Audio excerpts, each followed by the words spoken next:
Falconers Gathering. Brilliant, just brilliant. I asked you guys to come and I said, if you don't come, it won't be a thing, it won't happen, it won't work. If you vote with your feet, it will work. My goodness me, you didn't let us all down. You came and we had, I think, one of the loveliest falconry events in the UK this year. But I don't get to go to any anymore because I'm always working. The reason I think that, it was such a lovely day or a lovely weekend, and the fallout after from you all on social media was 100% positive. It's just unheard of. For years, before even Facebook was a thing, and it was all done on falconry forums, the fallout of any falconry event, there was always the naysayers and the negativity. Guys, it was so positive. Absolutely wonderful. The traders, you spent your money with them as I asked you to do. They were happy. At least 2 of them reported to me they made more money at the gathering than any other UK-based falconry event or country show this year. So thank you, traders, for coming. Thank you, just thank you all for coming. I'm not thanking people individually because with my head for names, it will be rude because I'm bound to leave people out. But I'm going to say thank you to our sponsors. Thank you for all those that came and flew birds. The Rocro team, they were like the A team when they turned up. Oh, Ronnie Moore, Kyle, Dan Mercer, everyone that came and did a talk. The chap whose name I've all, Charles from Project Lugger, I believe I got that right. But in general, thank you for the sponsors. Thank you for those that took part. Thank you to all the traders for turning up and making it a proper little falconry village of sales and shops. Thanks to my team. Pretty much everyone doing that day, that weekend for nothing. All the work before, all the planning, all the DIY, all the renovating, everything to make the place look tip-top and work perfectly. Don't start. Settle down. Thanks to the Holdenby Estate team. I've probably got to say special thanks to Kerry in the office that was integral to making this whole gathering successful and work. We were a proper collaboration there, kind of pooling both our knowledge into one place to make it work. Thanks for James and Karen, the owners and the occupiers of Holdenby House, for actually, when it all went wrong, when in September unheard of floods flooded Billing Aquadrome, for actually saying, do you know what, if you have already booked on Billing, you can camp at Holdenby. Something that was a definite off the cards. Willingly and welcomely said, we'll make what we can and turn the car park field into some kind of camp area, and they facilitated that. Sorry for those of you that didn't come anyway, that had been flooded out of Billing, but it was all there, on the social media. So everyone stepped in, and a statewide thing, a falconry community-wide thing. I'm just going to let the video play itself. It'll explain things. This is the heavily cut version, and if you were there or you weren't there and you want to see some more, I'm also going to upload the longer version, Jack's cut, as a film cameraman going round. A longer version if you want to, that was coming, wasn't it? If you want to wallow in it some more and you want to enjoy even more. We made 2 videos and I said, you know what? Let people enjoy them both. So you've got the shorter format and the more detailed. If you really want to see more of the flights and the talks, definitely watch Jack's version too. But from the bottom of my heart, to all of you, all of us in the falconry community that made it what it was, thank you, thank you, thank you. You are amazing.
Hello. Hello. I think Dave's.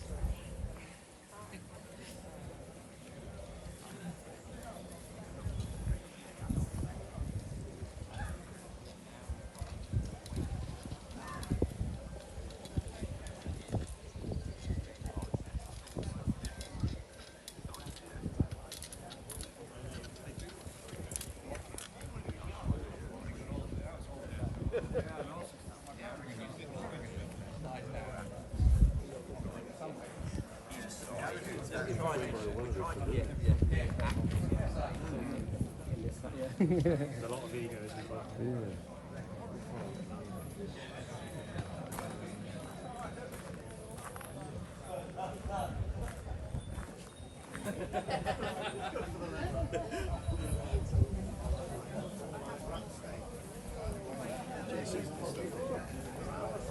You don't know the price, that's all.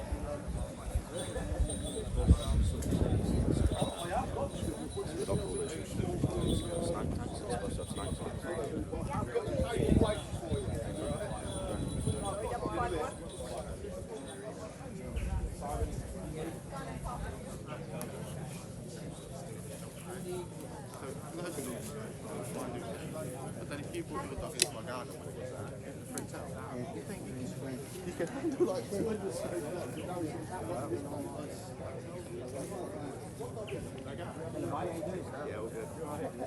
I'm at the second reading of it now, because the first reading he had my mum, didn't he? Yeah.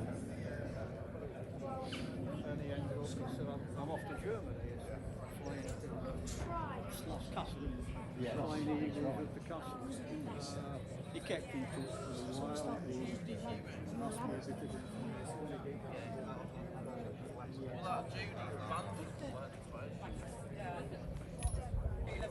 It's like when you buy something, they go, well, I've got one of them you could have had.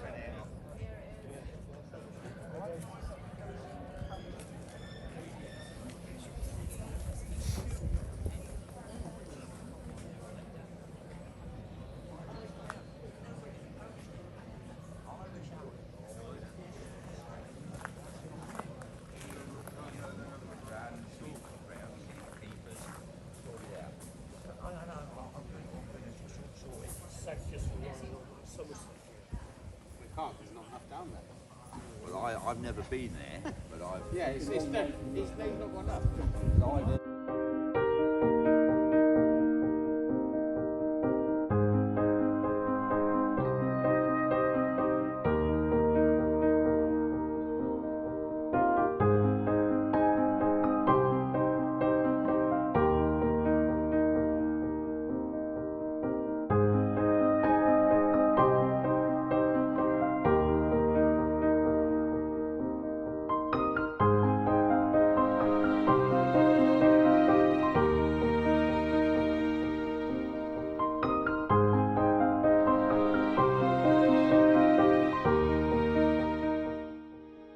Do it next year, we'll all be back.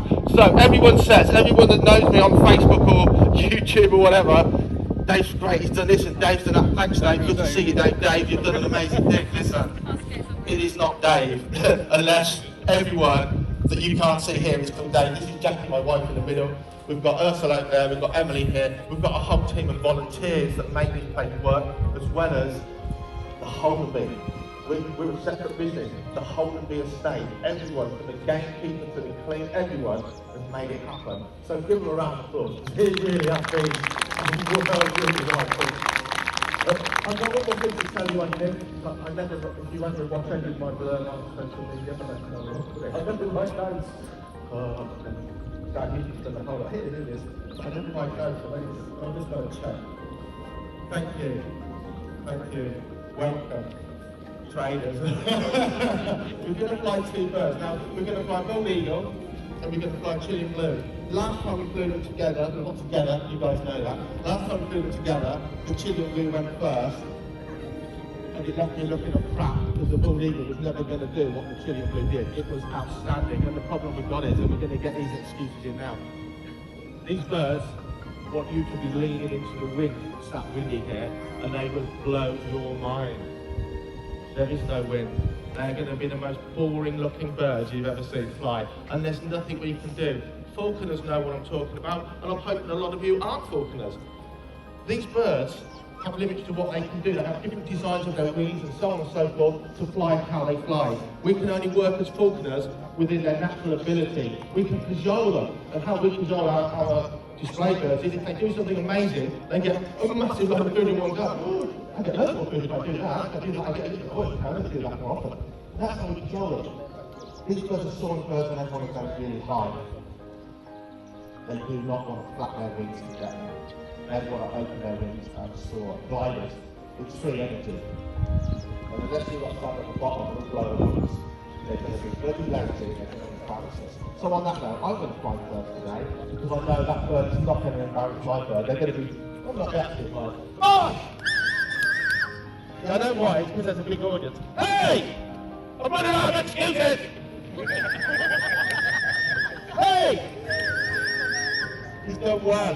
When he's not fit, he doesn't come back ever. Hey! I'll tell you about the food you eat in a second. Hold on. For those that don't know. Put you off your scrambled egg. Come on, give him a round of applause. What a boy! Eagle buzzer. A buzzer is this thing that looks a bit like an eagle because of the size. Whichever word, or just watch.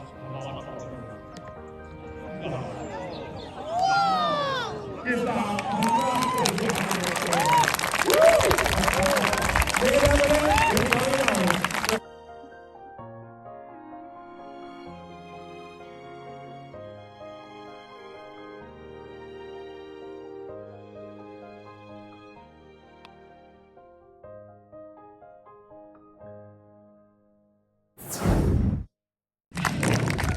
Yeah, I think we're working. So, my name is Ursel, the most unpronounceable name here. This is Bentley, our hooded vulture from Africa.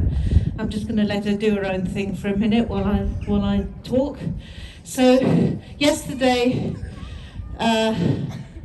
she flew really well because we had some wind. I'm afraid we haven't got much wind today. I first came into contact with vultures 40 years ago on the Tibetan plateau, where vultures are actually known as wind watchers because that is what they like to do. They only fly when they can get a good wind. And how could you look so young when you saw vultures 40 years ago? But yeah, that's another story. We also have a New World vulture, a turkey vulture, over in the centre there. You can go and have a feast your eyes and do talk to us about the vulture because he's absolute darling. He's only 12 weeks old. So she comes from Africa. Now you can see when she's flying around, when she's eating, she has a lovely pink face. Yeah, great start. The hair got away. There we go. And you can see she stays nice and low. The reason I didn't get a better place at Varley is I didn't use the bullets, but that was really good. You can see how she powers in, and now I'm going to run and go and get it. Now the bird we're flying next is the sister, I believe, Dylan? The sister of the bird that just won. Brother. Same thing, interbred and all that. You've got to excuse me, I've just been given the mic instead of actually filming. So the demonstration of the rope, obviously there's a few safety things. It's very, very easy, the safety talk. If everyone looks at me, I will demonstrate safety measures. You ready? Big black crow coming towards you. That's it. That's the wind. So you have a pilot, which is Henry, and you have a slipper, exactly the same. The idea is, you show the bird the rope row by taking the hood straight away, and you want the bird to react straight away, which is what it's doing. You want to pull the bird up. Now this is a very awkward area to fly, because we have trees, so we've got to take the row crow very high to start off with. But you can see, the roco is kept in front of the bird. It's like a teasing effect, same as a drone, same as Bull X. You want to basically make the bird about 10 metres behind the roe crow. You're pulling the bird up, pulling it up to the sky. Now, as you can imagine, you're chasing prey, but prey's not going to do what that roe crow does, which is why it's such an effective method. We'll take the roe crow up to about 120 metres. That is the legal limit for drones and for multi-control prey.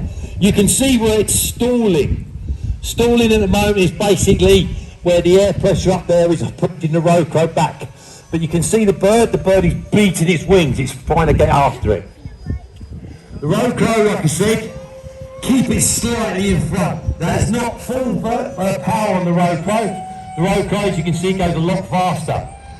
You're trying to bring the bird into it. You're trying to make an aerial battle. You're trying to make the bird think it's going to catch the roe crow at any time. So you want to do as acrobatic as you can, keeping it above. Now you can see Henry is keeping it very close.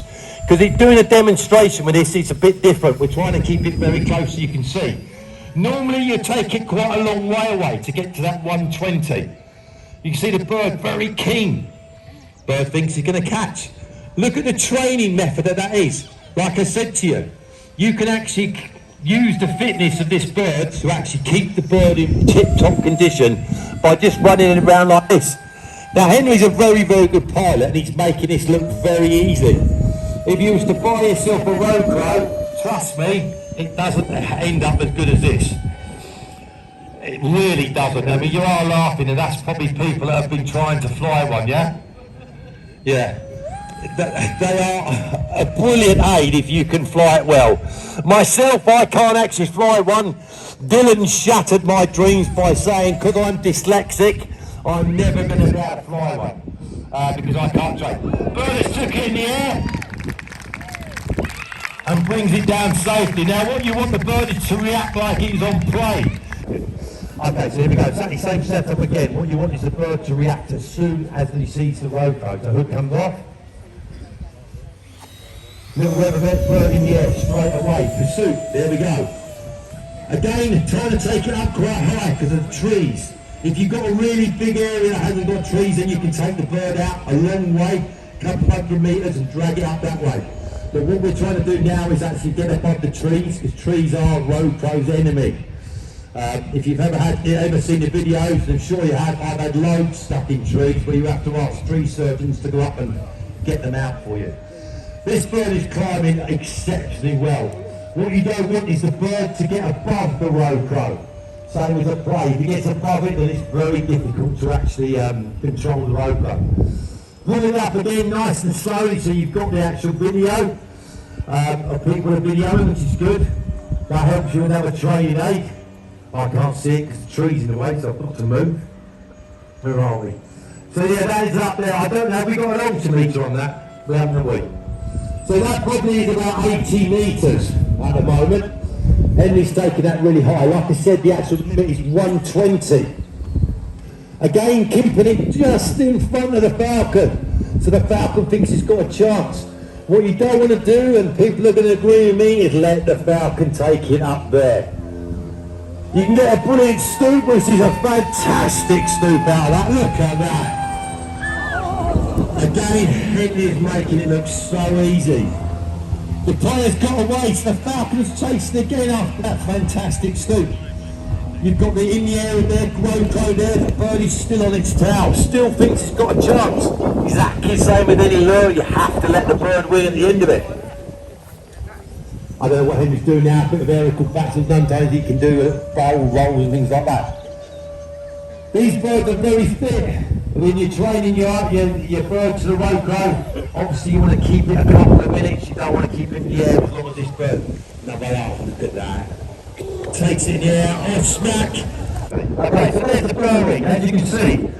It's a tow plate, so it tows the lure behind it. It has a full parachute, same as a drone. The idea of this is the bird catches it, brings the parachute down to earth. The advantage of this is it's a little bit faster. The disadvantage is anyone who flies a drone will know you do not know where that parachute is going to be brought down. It's not on a line like you can with a drone. This is taking the air. Same thing again then. Bird takes to the air. Now people who fly road crows and Bur-rings, they say the Bur-ring is more difficult to fly. I don't know, I've never flown one myself. Is that true, Dylan? It depends on the wind, there you go. Same into the wind, exactly same principle. Look how high Dylan's took that. So what you're looking for is the bird now. Where is the bird? It's not underneath it there. Again, this isn't actually what we do. We normally try and drag the bird up, but because we've got the trees either side, we're trying to actually give you the best sort of demonstration we can, which is taking the bird really high. So this bird flies both the rotor and the Bur-ring as well. It's currently at 30 metres below. So it's at 30 metres. It always looks a lot higher, doesn't it? But we've actually got an altitude, so there, 46 metres, 49 metres, 53. You can see how high this bird is climbing. It's already at 65 metres already. Dylan is towing it up there. So again, keeping the Bur-ring slightly in front of the bird. You don't want to go too far in front because the bird doesn't think he's got a chance. We're at 85 metres at the moment. Remember, we're looking for that magic figure of 120. 92 metres, not 100 metres. So that's what 100 metres looks like. If you actually see that there and you're short-sighted, you probably won't see it. Currently flown 1.3 kilometres. 1.3 kilometres, we're at 125, 127, 129, 133. Dylan, you're at high. So Dylan now will bring the bird back down or let the bird take it as high as he wants. Remember, this is a tow lure, this is different. The idea is not to take the plane. We want them to take the lure on the back. For those who are interested, the bird has actually travelled 2 kilometres already. So if you're doing it as a training aid, your bird has already travelled 2 kilometres.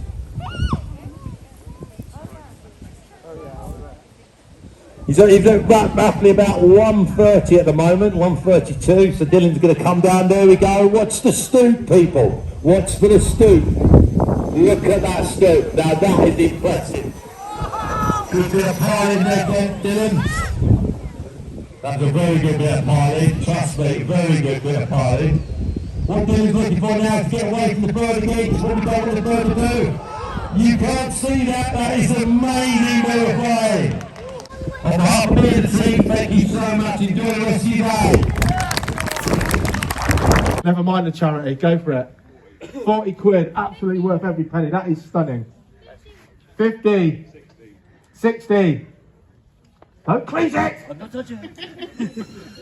This is one of 3 actually, of a set of, the 3 was, the first one was the counts. I'm going to ruin, who's been 60? 65.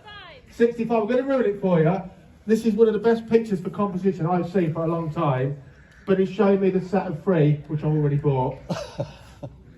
That thing, I wanted to see it hanging off that thing's nose, like the Scrappy-Doo. It bloody well ended up in that thing's mouth, didn't it? I've got it. It ruined the whole story. Yeah. 65, ready advances, 3. 70. 2. Sold to £70 man over there. Thank you, sir. Give me a round of applause.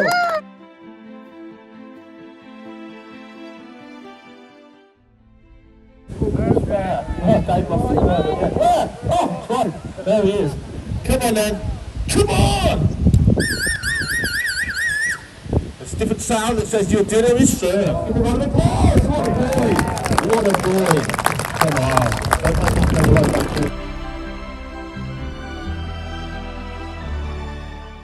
Thompson, you'd have died. Come on, Emily. Come on, Emily. I don't think you're going to get better. Watch this bird. Watch this bird, please. Give that a round of applause. It wasn't as high as it could have been, but you get the idea.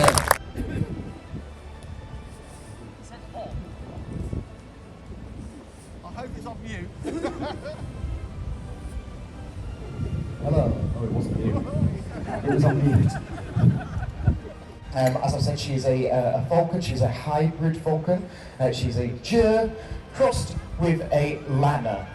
Are you going to rouse? No. Okay. Never mind. Normally she goes through a routine of rouse, poo, and then flight. And today she's just going instead. Now, for the non-falconers in the audience, in falconry, we classify birds based on the shape of their wing. And the falcons are classed as a long-winged bird because they have these long, thin, pointed wings. The scientific name of the falcons is falco, which translates into sickle-shaped, referencing those long, thin, pointed wings. And the reason they have such long, thin, pointed wings is because the falcons are all about speed. And so they want to be flying very quickly. As a bird, when you have your wings stretched open in the air, the wings produce drag, which, as the air goes over the top and underneath the wings, it has friction with the wing, and so that slows you down. So because the falcons want to be really quick, they are aerial hunters, they catch other birds from the air, they need to be quick, so they have spread their wings very thin to reduce that drag. But because the wing is so thin, it then needs to be really long to still generate that lift. That's the wrong side, that's the wrong side. You little horror.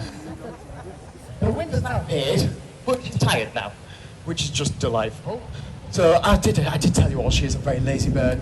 I think that's about all we're going to get. No, that's the wrong side. I'm going this way. I'm going this way. Oh.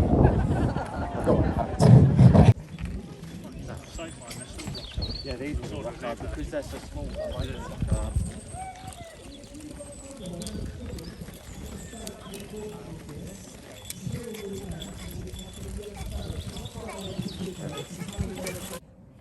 So, I've got here Zally. She's a peregrine cross Aplomado falcon. She is now, I think, 6 years old, and I've had her 2 or 3 years now. For me, she's not a true falconry bird in the true sense of the word, definition. She's just my summer pastime to fly when my winter hunting birds are having a rest. It's sort of like a drug addict having something to stop them getting the shake. Here comes the rouser, fluff them all up, shake them all into place. And she's just calming down. It's strange behaviour, it's something that I've learned. She's probably going to sit down anyway and have to wally. But if I just let her off, it's almost like, oh, I'm really scared. And she's like an instinctive reaction. So I sort of like have to hold on to her for a moment and let her relax. When she's ready, I'll let her go. See what she does. So she's a hybrid falcon.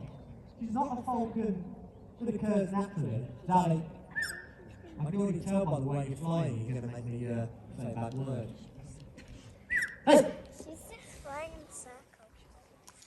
I might not actually make her do a lot, but I'm just going to, there we go! You swine!